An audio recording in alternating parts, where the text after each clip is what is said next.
salient theme in our study, we had to start analyzing that data even further, and then we would start probing about the violence inequalities with the students. Do you want to ask, here, is it better for them to ask questions now or until the end? How would you like to do it, guys? I'll take now. Like, as she goes along? Yeah. Okay. So you have questions, you can always interject. Okay, we have the main question guiding the research. It was how do transnational Mexican children transform community cultural wealth into personal and social tools for negotiating academic life in the U.S. So we were kind of wanting to see how the students took the knowledge from Mexico, from Juarez, and used it in schools in El Paso. That was the main guiding question. And then there were several other questions that we had based on ideologies within the community, the forms of knowledge that children appropriate, and then the specific practices. So we wanted to look at what specifically were the kids doing in the classroom to bring that knowledge from Juarez to El Paso.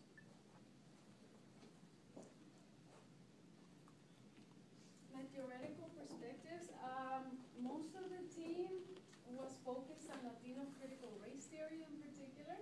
The works of Solórzano and Yoso and counter storytelling, and also looking at community cultural wealth, Yoso's work. We looked at border theory, and mostly we used Pablo Vila, reinforcing borders and ethnography on the border. And then we also used Anzaldua's notion of the border being very fluid and in constant change. We looked at the fonts of knowledge, Vélez, Ibáñez, and Greenberg, and then the later work of González, Moll, and Amanti. And in my particular case, I was looking at critical theories and social studies because it was a team of 4. Each one of us kind of had our area of expertise. So Dr. Esquinca was looking at science, and even though all of us were looking at all content areas, we were particularly interested in our own little area. So I was social studies, there was a science person, a math person, and then a literacy person.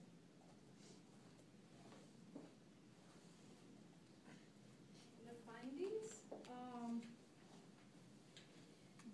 one of the major findings that we found was that students started to share a lot about the violence in Juarez.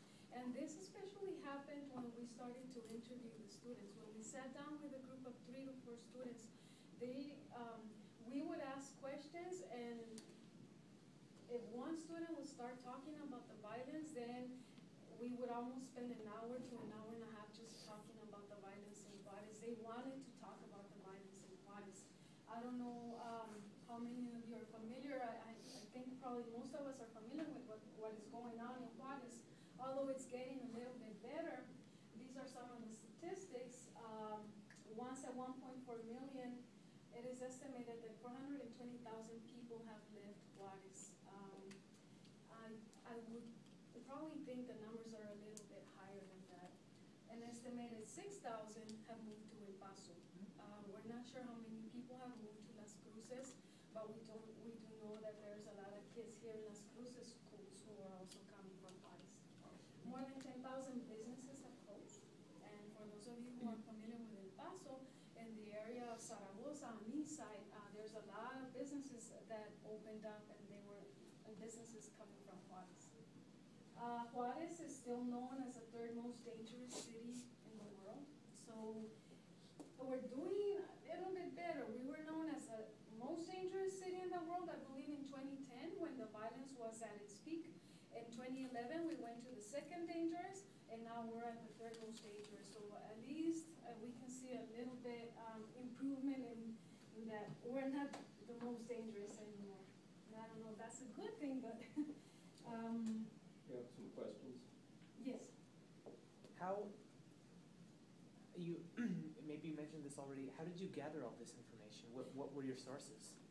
A lot of these sources came from Juarez. So we went to the newspapers, we went to the journal articles that they were writing about the violence in Juarez.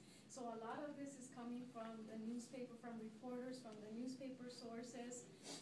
Molly Malloy from NMSU, from the library, she has has a lot of that data from her work with the sicarios and the violence over there as well. Excuse me. Then, hold on, then. Okay, I'm sorry, I don't know, but what was the cause of the rise in the violence? Do we know? The war between the narcotraficantes, so they were fighting for control of the city. Right. But before that, there was another wave of violence, the femicides. Right, How the many- women. Is that included in these statistics?